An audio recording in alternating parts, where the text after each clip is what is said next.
সশ্রদ্ধ চিত্তে তারেক রহমান সশস্ত্র চিত্রে শপথ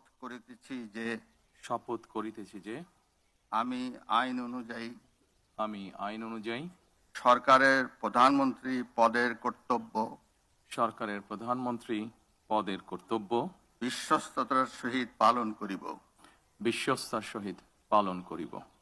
আমি বাংলাদেশের প্রতি অকৃত্রিম বিশ্বাস ও আনুগত্য পোষণ করিব। আমি সংবিধানের রক্ষণ, সমর্থন ও নিরাপত্তা বিধান করিব। আমি ভীতি বা অনুগ্রহ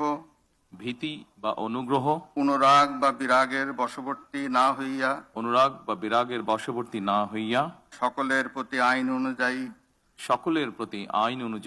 যথাবিহিত আচরণ করিব।